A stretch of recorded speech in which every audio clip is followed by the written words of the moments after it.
Ladies and gentlemen, welcome to the show. You know what this is. Callan, the Rockstar Potter, former UFC fighter and official Australian MMA nerd. We break down Eternal MMA 81, which took place November 4th in Gold Coast, Queensland at Southport Sharks. Of course, the great Eternal MMA wrapping out the year. Very, very stoked with the last 2 weekends of shows. So we've got Callan Potter. We're chatting all about it. If you didn't see it, UFC on Fight Pass, type in Eternal MMA 81 or eternalmma.com. I'm sure you can find out more there. Follow them on the socials. We've also got cowpot_UFC if you want to follow Callan on Instagram, or of course Australian MMA_ on Instagram, YouTube, all your other socials if you want to find out more. Oh, we've also got a website too. So australianmma.com.au if you want to find out more. But look, we get into it without further ado. Like we said, Callan Potter, former UFC fighter, knows all there is to know about Australian MMA. We're covering the big fights from the weekend. John Martin Fraser versus Brogan Anderson for the Eternal Middleweight Championship. You've got Jack Becker taking on Kieran Joblin. We've got Don Marfan, Michael Stanoff. We've got Diego Pereira taking on Luke Jones. Absolute cracker of fights. So, without further ado, let's get into it. Ladies and gentlemen, Callan, the Rockstar Potter. Ladies and gentlemen, joining me on the show, the most popular man on the Australian MMA podcast, Callan, the Rockstar Potter. Welcome. Get around it, mate. That's nice to hear. I'd like to think it's got something to do with my beautiful aesthetics, but I would suggest not. Maybe the fact that I nerd out about Australian MMA probably has more to do with it. Yeah, if anyone thought that this was a bad concept of just two complete nerds banging on about Australian MMA, it is the most highest rated show that I've had. So we will continue forever. Now, what a card. Eternal back-to-back weekends. Now, I want to say this. Eternal 78 and 79, there was so many things out of Eternal's control that happened, but we were like not the greatest cards. Hex had an amazing card. Everyone was like, whoa, I don't know. Hex is coming. The back-to-back weekends by Eternal, I mean, that's just what Eternal reminding everyone why they are still like number one. Just amazing. And it all comes down to matchmaking. Like it's such a big thing. And anyone can sort of go, okay, I'm going to grab this bloke and this guy. Like you can grab Tim Skillies, match him up with you know what I mean? Your neighbour from down the road is probably going to be a good fight. but matching good fights, so proper fights that are supposed to be happening in these divisions and have them be great matchups. Like that's good matchmaking. Where the skill of matchmaking comes from is not the John Martin Fraser versus Brogan Anderson. It's your Kobe Porter, Luke Daly. It's your Taser Malone versus Nabetsu. Like that's when you make your money as a matchmaker, because anyone can give the title to the two best fighters. Yeah, spot on. But all again, great matchmaking. Like matchup wise, strategic wise, great matchmaking. But all makes sense for that division. You know what I mean? That's exactly a couple of guys that are 2-0, 2-1, working their way up to guys that are right on the cusp. The old street putter right on the cusp, still getting tough matchups with Stanoff. You know, Stanoff had a bad run his last one out, but he's still up there, you know, pushing towards that title contention position. They're great matchup. Yeah, it's look, I was very impressed on the weekend. I mean, I feel like performance of the night still goes to John Martin Fraser and what he did to Brogan Anderson in the Eternal MMA Middleweight Championship bout. What was your thoughts when you saw that? Unbelievable. Like, you talk about a flawless performance. Like, just unbelievable. The one thing that really stands out me with old JMF is just his footwork. Like, I understand it's a middleweight, so I understand he's not a heavyweight, but he's still he's a big, sturdy middleweight bloke. Man, he moves around like a flyweight, changes stance, breaches distance with his stance changes, and then can launch power from either position. Like, that's scary. Oh, it's just scary. The little like Wales whip he does, the little like drive-by switch shuffle step. It put Candiata out, like, and you see it in the highlights leading up to it, and he throws it again. And like you said, that speed, that footwork I don't think you see it normally from a middleweight. They're not normally that quick on the feet. No. I think that's what he's catching a lot of guys out. I think that's what makes the match up with himself and Myers such a great match, because it's something that Myers doesn't lack either. Got applied a bit of trade at welterweight. So again, you'd think he might be on the lower end of middleweight, but he's most certainly is not. So, Well, but he has that really nice footwork and agility too. So, what makes those two guys such a mad matchup? I know everyone's talking Matt Myers, and obviously narrative-wise, it makes sense. It's going to be a trilogy. Like John Martin Fraser wants the rematch. Matt Myers wants his belt back that he never lost. That both boys have beat each other. Like it would make perfect sense, and you'd want to build on that momentum, and you'd want it for March. But I know for a fact, or as close to a fact as I can get, Matt Myers will not be ready. He's coming back from a devastating ACL injury. I think it's going to be a while. Now, I'm going to throw a name here at you, and I think as soon as Matt Myers is ready, he gets it. He just walks straight in, he gets it. You even buck the next guy out the way. What about John Martin Fraser versus Ben Johnston? Has to happen. I was waiting as soon as you were like, I reckon I know where he's going. Has to happen.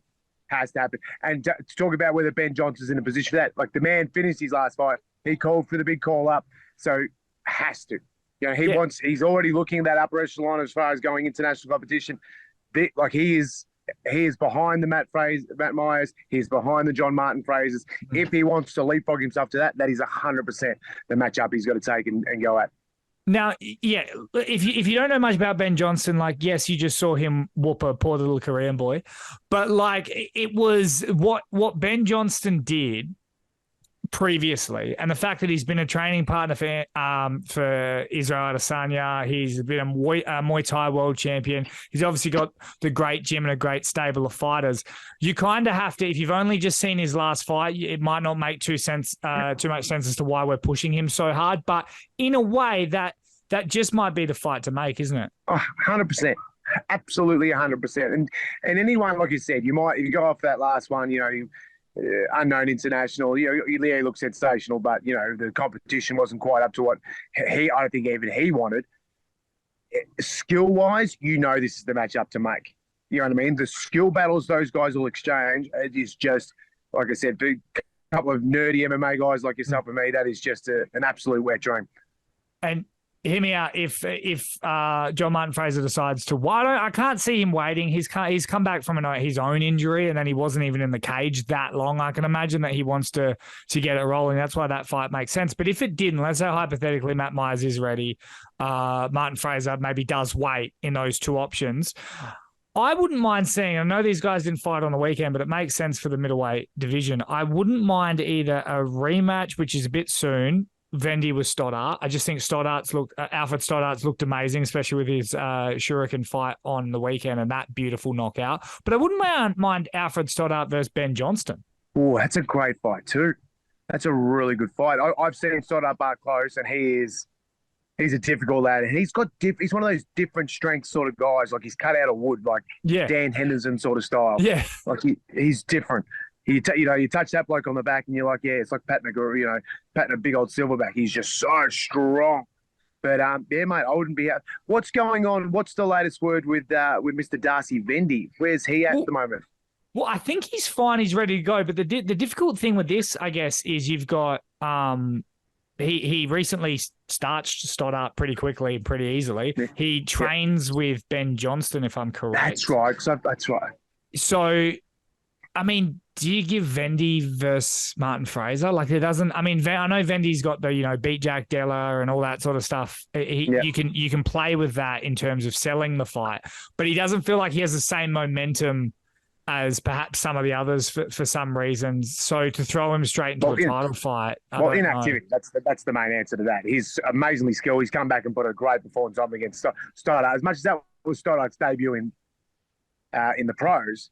And that's a big leap up for your pro debut. Anyone that knows Stoddart, seen him apply straight at amateur, just knows how good that is. So how much of his feather is in the cap for Vendy for that win. But he's just a little bit inactive. So I think that's sort of it's only people that are really in tune with the game now are going to really know his name. Where guys like you and I that have been, we've been, eyebrows deep in this since day dot. We know what he's done in his past to get some real solid work in. it's not the thickest division up the top. I mean, I'll go down the list for you now. This is Tapology, and it's like there's certain guys that like sometimes, like I think JJ Ambrose is the number one Australian fighter in welterweight, and he's American. Bloody JJ, let everyone have a go, mate. So you can't give it all to this Tapology, and some guys are away. Number one, Izzy Fetikefu, he's at 1FC. Brogan Anderson, John Martin Fraser just beat. John Martin Fraser's number third. We've got a couple of guys coming off some losses. That you got Cam Ralston, who was, I believe, supposed to fight in Dana White Contender Series. I'm assuming he still will. Isn't he getting the call up? Yeah. Yeah. So you got Matt Myers injured. We then moved down to number 7, Abel Brights. I mean, he's 1 and 4, in the last 4 fights. So that's not really there. You got Priscus. I mean, you've got knowledge of him, but that's probably not going to happen. Yeah. We then do have Ben Johnston, number 9. Yeah. And then, I mean, Sam Dobb just lost. Vendy's the only one on. Jackson Weir White. There's good fighters there, but there's not that record. Yeah. There's a big midsection in middleweight, pardon the pun. There's a big midsection. There's guys, like you said, your Dodds, your Emil Jeffries, those guys that are very good and I think going to have big futures, but aren't quite in that top 5.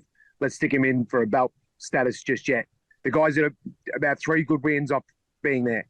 Yeah. So I think, look, if we've got all the money, we've got all the chips, we've got the show, and they fight when we want. If Myers is out, you go Johnston. If Myers is in, you go Myers. I think it's that. And then if Myers gets the fight, you give Johnston Stoddart. There you go. We've made a promotion. Well, look at us, mate. Just someone hire us. Someone employ us. You know what's funny? We work for peanuts. I know for a fact that like promoters hate us because we make it sound like it's just like, just call them. Just call them, as if it's not like money, flights, availabilities. These guys have full-time jobs. Like there's so much shit that goes into it. Me and you were just like, nah, put them together. No, they're not that, boys. We want this. No. Unlucky. No, mate, moving to the co-main, a man who looked incredible, and that is the guy we remember, Jack Becker, taking out Kieran Joblin in I don't care what the judges said, that was a unanimous decision. That was not a split. Oh, yeah. It wasn't even close. It wasn't even close. Insanity. Now, you've watched the man before. You've been in the cage with the man before. You obviously saw him, his fight against David Martinez, losing a split decision against David. But Jack Becker, what do you make of that performance? Yeah, look, if you want to put down anything to ring rust, whatever was going on in that first one, I put it down to Martinez just being an absolute beast. Whatever it was, that was premium Becker in the cage. On Saturday night. It was awesome to see him back. Everyone knows I'm number 1 fan, Team Becker all the way. So I am completely biased. But in saying that, I've been number 1 fan, Joblin, for a very long time. That bloke's an absolute sensation too. He looked good too. Not only did he look good, geez, he looked in shape. Yeah, he did, didn't he? He looked trim. He looked shredded. He's going straight off that to win Mr. New Zealand, I think. He's doing something like that. He looked awesome and put up a great fight, but Becker was straight back into that non-stop, imposing grappling style. It was awesome to see. I wouldn't mind. I mean, it just popped to me just then, but this is the type of guy that probably would take the fight and a guy that I think it would be a good fight. A guy like Kieran Joblin taking on a Wes Kappa. Oh, yeah. Because it's hard to get those guys that are maybe, 3-1, 4-1 to take Wes Kappa. But Joblin's had 40, 50 fights. Yes, and you said it right off the bat. 100% would take it. Yeah. 100% would take it. You know what I mean? You want to, it's, again, we're all just putting through our heads. As soon as you said that and said, I'll tell you someone right now, he's retired now and I wish him all the luck and he's retired. I'll give you a name right now that if they would have called and he would have taken in 5 seconds. He's got Mr. BJ Bland. Oh, you know what I mean? Yes. Joblin's in that sort of fold too. Type of guys, you know what I mean? That as soon as that phone call goes towards that area, you know who's answering the call. You know what I mean? Type of guys, and Joblin is well and truly within that sort of bracket himself. Yeah. And on Jack Becker's performance, I mean, look, there's going to be a weird moment for a man that probably deserves the belt, a shot at the belt, Mr. David Martinez, and the whole thing of taking opportunities, striking when the iron's hot, because he not medically cleared to take the fight on October 28th against Quillan Sourkild. We then have, he beats Jack Becker previously in the September card. Jack Becker then puts on this performance. Everyone knows Jack's resume, right? Even the skid against Martinez, he doesn't lose any skin in the game. Nah, no momentum. But Perth, February, Becker, Sourkild, Quillan's camp wants that fight. I mean, like, it just feels like the fight to make, even if it's a smidge unfair to David Martinez. Again, you're not getting any argument out of me because I am completely biased, and I'm happy to be so because I'm a number one fan. In saying that, we've got two of our upper echelon contenders taken off to Brave. What's going on here? Yeah, Bahrainian promotion fighting in Jakarta, Indonesia. They've stolen two of our top 4 lightweights, and it is really. And I tell you what, for Jack Becker, Martinez doing that, it's probably the best thing for him in a weird way, because let's say, I mean, Martinez you probably lose a bit of face jumping to the promotion anyway for that fight. You lose because Eternal kind of runs like a league sometimes, and when you kind of jump in and out, you don't get the same momentum within the promotion to get these opportunities. But let's say he's taking on a Dagestani wrestler. Let's say he heads over to Brave and loses. Even though you beat Jack Becker, you're probably now out and Jack Becker takes your spot. Takes the momentum or I'm not, like I said, I'm not living in these guys' back pockets. I'm not sure what sort of paychecks they're getting. You know what I mean? I'm pretty sure Togo's got a belt over there. So, okay, Togo makes a little bit more sense. He's making a name for himself over there. Again, but he's got some great momentum now. Martinez, he goes over there. Even if he wins, I don't think it adds as much to him as much as he'll lose from the loss, if that makes any sense. It was a strange choice. Yeah, and I know there's a little back end of, like, I think they didn't want the Perth card, they wanted the Gold Coast card. They weren't medically cleared for this, but you know, like, 1 week can make a huge difference between being medically cleared and whatnot. And if they weren't cleared for October 28th, I don't see a problem with him fighting on the 25th of November. Like, that's 4 weeks. That could have been enough time. But I think you're right. Like, you're almost better off waiting, but then again, you like an active fighter, and if he goes off and he just takes care of someone in Brave, we're like, oh, why'd you do that? But he still can come straight back in, and he's been an Eternal.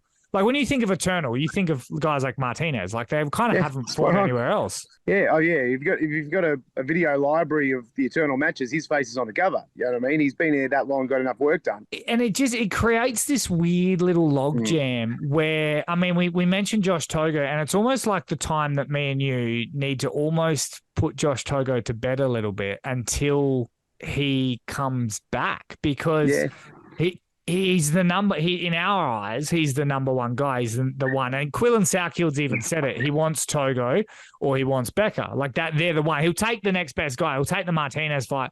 But in his personal opinion, I think he would either want Becker, you know, fight for the King of Perth, or Togo, who is the consensus number one. And it creates this logjam. And then that helps us move into the next fight of Don Marfan and what he did to Michael Stanoff. And although the resume sort of who he's beaten doesn't match up with some of the other guys just yet, you can't tell me he's not in the mix. Oh, he's 100% in the mix now. Absolutely. And I'm glad. And I remember talking to the commentator online, Mr. Matty Williams. I said, I believe if he does what, you know, a lot of people expect to do, if he put on a really good performance, makes a statement, I'd be very surprised if the champion's name doesn't enter his mouth in the post-fight interview, which 100% it did, and 100% it should have. He's got to invoke that name. He's knocking right on the door now. He's going to make sure when, you know, crazy guys like us are talking on podcasts about that title picture, his name is mentioned, and he deservingly should be. I feel like you could paint a picture of Quillan Sourkild sitting back like those high school kids that are about to decide which college they're going to go to, and they've got the hats there, and then he decides which one he wants to pick. But I reckon if you're the promoter, you could literally just sit down and go, Quillan, you got 4, pick one for February. But in saying, I've just had one of your moments, mate. It's just hit me in the top of the head like a lightning bolt. He is in the position, if you agree, he needs maybe one more win. One more win, the old street putter, to put him in that title picture. Like I said, a little bit of a logjam, a couple of things sorting out. It's another gentleman who rightly said he needs one more win at the weight before he gets into that title picture. Where's Kappa versus the street Buddha, Don Marfan? Okay, maybe I like that one a little bit better because I'll tell you which one my one was going to be after. But let's say you go Marfan Kappa, you go Quillan Becker in Perth. Yes. Marfan wins. Like, you know what I mean? That sets that up perfectly. Okay, because let me throw this one at you. And this is a bit of a sideball, and I feel like we've done this man a disservice in all of our talking since he fought Quillan Salkeld. But the winner of this match gets Quillan Salkeld. Don Marfan versus Blake Donnelly. Oh, yes. Mate, poor Blake. Like, he's always the picture. He's been backburned a little bit, just because of that thing. We all love him. He's still right up in there. That's not a bad fight either. That's not a bad. That's the division, isn't it? Lightweight. I'm like, it's the new 145. Like, for me, it's the new featherweight was like what I was loving. Featherweight was it for a while, and now lightweight. And now a little bit is turning into bantamweight because it's just basically wherever Rod Costa goes because that's where all the shit talking goes. Yeah. It's like him and if you see him and Alan Philpott go at it, it's that. Speaking of Perth, that's happening 100%. But yeah, this lightweight. I mean, tell me it's not the most exciting division. Oh, 100%. I'm going to chat as I walk, mate. I'll get my charges so I don't lose you halfway through. But mate, like, there's not. We could sit here for 2 hours speaking about matchups we're going to make. Oh, it's absolutely incredible. Yeah, we could, we could do this, we could choose that. But I tell you what, I'm not against now, as it just hit me. Sometimes those spontaneous thoughts, Marfan and Kappa wouldn't upset me. Wouldn't upset me if that one got named. That would be very good. Yeah. You know what I'm going to blow up that phone right now. Go, will you boys shut up? Yeah. Shut up. You know what I also wouldn't mind? This is Marfan going down in a way of going like this is me getting another name, another scalp, but it's not me getting that big chance just yet. Like a Marfan versus and I know he's got a bout coming up, but like a Harry Webb. Do you know what I mean? Like. Oh yeah, yeah. I don't mind that because anyone that's seen Webbs, as much as he's fairly fresh, he looks amazing. I don't know. Sometimes I like those guys getting a little bit more. Webb's a gun, and he could go in there and 100% get it done. But I just don't want. I wouldn't mind him getting one or two more at the level, and then he's a superstar. Yeah. Then he's a Tom Nolan. Then he's a Quillan Salkeld. You know what I mean? No, I fair. Mate, we could have just done a lightweight. Just a lightweight podcast. Let's do a whole lightweight card. Now, but lightweight. Now, I wanted to chat too about, because this one is talking about trying to get rematches, trying to get title shots that you just might not have the momentum for. And I loved the performance in terms of being dominant, but Diego Pereira versus Luke Jones at 145 at featherweight. Yep. Poor Diego, man, because I just feel like he's not going to get that Van Heerden fight because Van Heerden's looking for that one more and then the UFC. Yeah. And it's not going to do it for him. Yeah, I just don't think it interests Van Heerden. And I love Pereira. Again, he's not. I'd watch him fight just about anyone. But I can't see Van Heerden take it, and I get it. You know what I mean? He's done it. He's got that work done. You know what I mean? As much as it wasn't his most convincing win, Pereira gave him a proper fight. What does it do? It's not elevating him all that much to jump back. No. And that was the thing, just going back to almost the Quillan thing with the Quillan Salkeld with the UFC wanting him to have more experience and more fights. Beating a guy you've already beaten might not be the best thing to do because to the UFC, not to us, we know it'd be tough, but to the UFC, you're just going back and sort of padding your record in a weird way. I can't believe I said that. Street Buddha, I'm sorry, I didn't mean it like that, but you know what I'm saying? Like it's that. But I do like I know I'm jumping back to Street Buddha. You can feel a character building. You can feel a star coming, and these sort of like 5-fight, 6-fight, 4-fight guys, you start to see them break out and become the Van Heerdens, where they start to become stars. And I think we're seeing that with Muffan. What you just said then is absolutely spot on. So when I started doing things like the rambles and having these conversations with you, this was my whole goal. You know what I mean? I love talking local MMA. I could do it forever. That's, that motivation's pretty strong within me. But my main goal was to throw some light on these guys and like you talked about, build these characters. You know what I mean? So people care. You want people to care whenever these guys get signed to fight. When you see a fight like Rideout Bates get named, we know this character of Alden Bates starching people, putting people to sleep, and just an absolute monster. We know the character of Caleb Rideout's going to jump around like a crazy gypsy.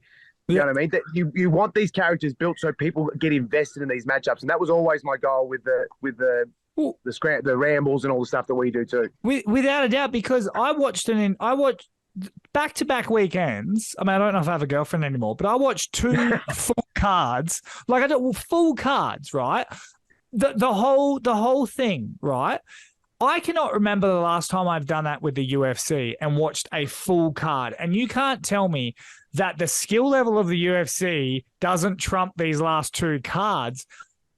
But I don't know anything about the bottom guy at the UFC. I know stuff about even Ethan Mitchell, Victor Lyle, as we go to the start of the main card, where he head kicked someone and for a viral knockout in the street.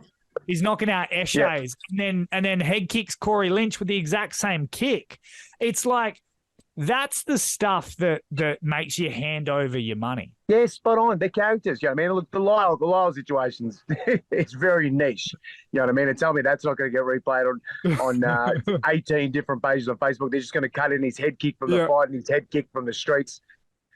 You know what I mean? That Eshay is going to feel a little bit better about himself maybe, but... Yeah. He's like, I lasted longer. But, mate, I mean, look, we'll go in this. I'll stick with the last little rundown of the last 4, and then we'll chat some shit. But give me your thoughts on the Diego Pereira, Luke Jones. Is it ring rust, or has the game passed the Jones brothers? What you're saying, Spotter, I don't know what it is.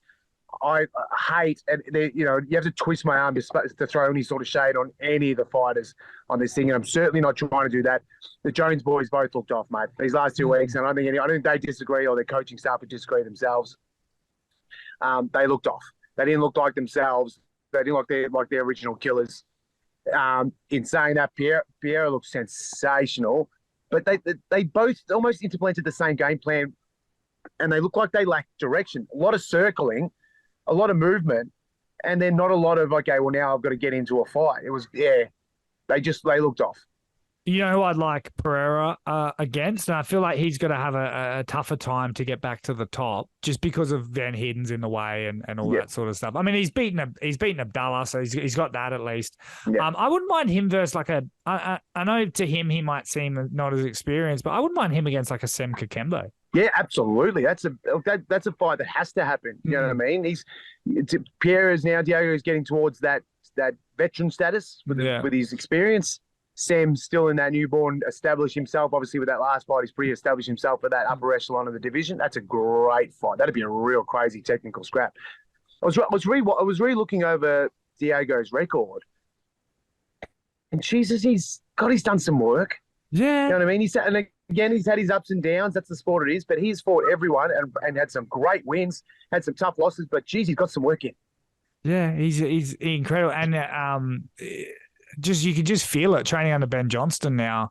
The Fight Center, it's like it's breathed new light into him and new life into him. And I feel like one more win against that sort of like real high caliber guy, and I think he's right there. Yeah, I agree. Now, do you want to see, I know you're not going to throw any shade at all, but like in terms of the Jones brothers, like what do you do? Both Dan Jones losing the week before, he falls to 8-1. I think Luke Jones is 6-4 now. Do you want to see them back in there as soon as possible, or do you take time off again? Well, that's a real big burden now falls on their coaching staff and their friends and their training partners. Why were they back in there? That's the question. I'm not saying they shouldn't have been, But what was the motivation? Were they getting back in there because, okay, I really missed this competition. I've got the fire still in me. They're only young guys still. Like, as far as that certainly hasn't passed them by. But that's what the questions have got to be asked now. You know what I mean? Because if you go in like that, and like since they've fought last, the level of competition now has just gone through the roof. And what you don't want them if they're going in, because as much as they did a good job of maybe not taking a lot of damage, that's the sort of now that they might finish off 5 more fights and 3 of them might be real telling in as far as long as life is taking damage they don't probably need to be taken. They've got to make sure that whatever's the choices of getting back in there, whatever the motivation is really set in stone, because you certainly can't be getting back to that level of, because they're only going to fight the best guys. They're not fighting any 1-0s or, 1-on-1s. They're in there fighting the top echelon and some absolute animals at that upper echelon of featherweight, we know. Yeah, so we will see. Hopefully we still see the best of the Jones brothers to come. Now, I won't take too much more of your time, mate, but with the 4 opening bouts, because, Eternal MMA 81, 8 fights on the main card, UFC Fight Pass. For good. $10. I wasn't upset. I'm now divorced like you did. But I can't be that upset, mate. She's bringing me drinks. Oh, what's that, like $1.18 or something a fight? That's pretty good. That's pretty good. Now, what stood out for you? Victor Lyle, Corey Lynch. We got Matsuyama versus Daniel Mitchell. Taser Malone versus Nabetsu. Kobe Porter versus Luke Daly. What was the sort of standout one for you? Yep. Look, the Lyle match was just look at a bit of hype around it. Had a bit of hype around it, and then the fight was crazy. Oh, you gave a quick cuddle. Fight of the night. Absolutely. Oh, no. All right, you go talk to Mummy now. She's got you. Just doing some parenting. The fight itself was super entertaining. Look, I think both those boys will look back at it and go, maybe not my highest level of what I've done, but we didn't care. We loved it. That was a just bleed moment, and it's very refreshing sometimes to cop it. And then to finish it off with the high, like everyone was waiting for it. I think everyone was collectively holding their breath, waiting for it, and he just smacks him with it in the last round. It was awesome. It was great fun to watch. Yeah, tough as nails, Corey Lynch, and he's that type of fighter where he's going to get those. I know that's not their division, but like that Harry Webb, that fighter coming up. A welterweight doesn't pop into my head right now, but like if that fighter coming up and everyone else is like scared to fight him, so we're going to give you Corey Lynch. Like I feel like he's got that, and that's a good fighter to be. Oh yeah, he's not as much as I think that drops him to 0-2 for his pro career at the moment. But anyone that goes and watches videos of that knows that's not a walk in the park. You're going to have a fight. You're going to take that fight. You're going to have yourself a fight. I feel like, and the 2 guys that really stood out for me, I feel like Taser Malone battled back well. I'm very impressed with him. He's got that potential to be a superstar. Like he's got that. He's got the look. He's got the vibe, and he's got the heart. So it was great to see. But I feel like the standout for me out of all 4 of those, and I will give credit to Nabetsu. I thought it was really fun to watch. And in a universe or maybe a training room far away, I'd like to see him and Seb Saleh just sort of kick each other and do some karate. That would be fun. Yes. But the one that stood out for me the most, Luke Daly, I think he was the biggest underdog on the card. And I actually didn't watch that fight, so I'll need your thoughts on it. But I had to go fix a door. A door fell off at my house. But I was placing bets just cause, and I bet on Luke Daly only because every single card when they go through Palmer bet, I always bet on the absolute underdog, right? So the one that is the biggest odds, I always bet on him in Australian MMA. Just one bet because I reckon he sees it. And I reckon he sees that he's the underdog. He's the biggest underdog stylistically on the odds, and they always come out ready to go.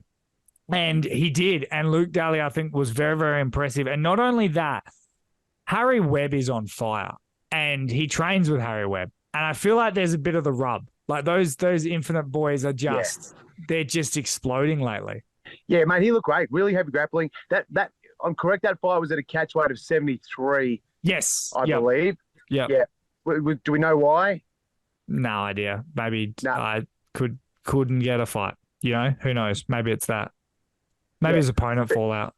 because he's previously pried his trade at feather. Now he's back up to light. I think he said himself he wants to stay at light. That's what he feels. Yeah. Feels better. He's definitely sizable enough for light. He's never going to be. It doesn't look like he's going to be one of those shredded Taser Malone looking blokes. But he's definitely got the frame for light.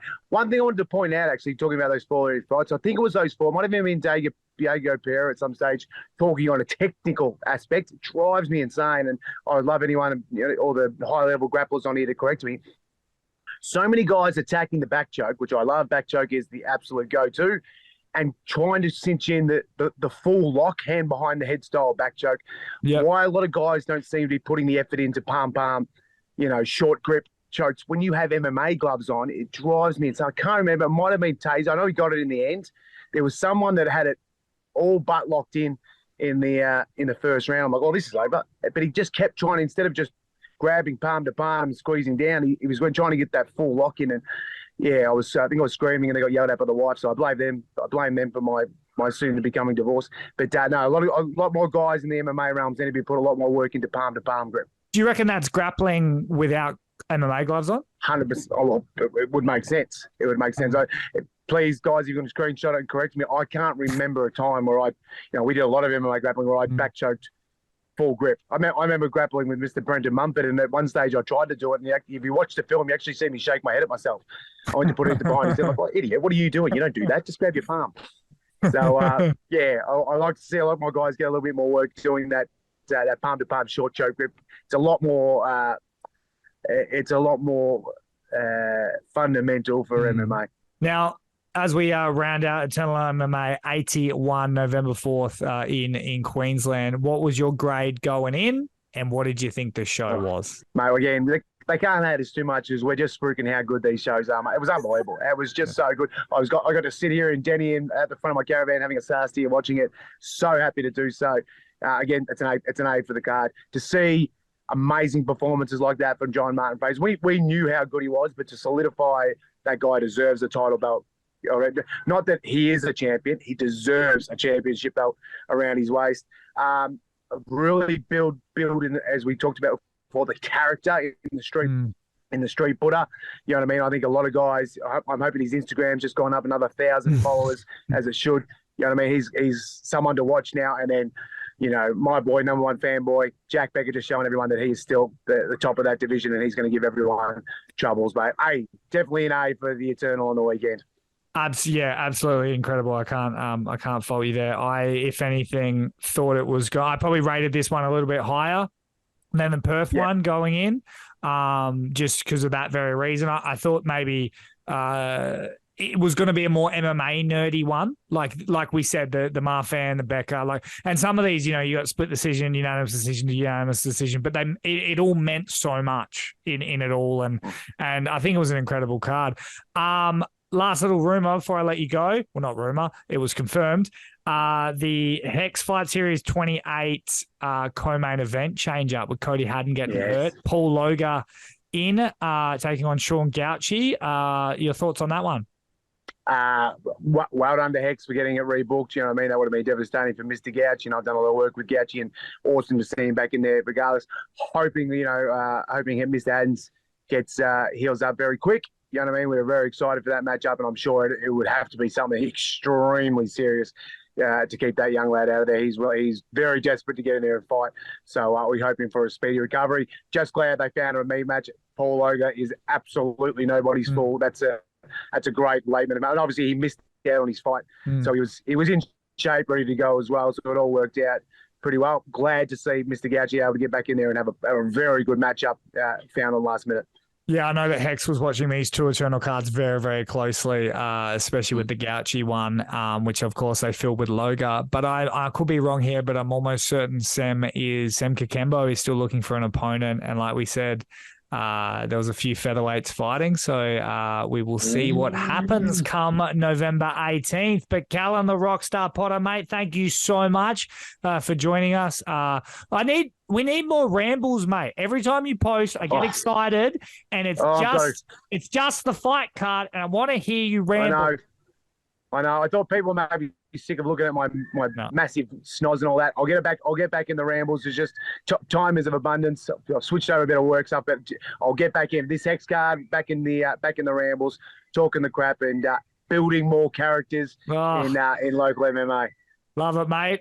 Enjoy Delangimbi or wherever you are, and have a great rest of the day, mate. Awesome. Thanks, guys. Stay well.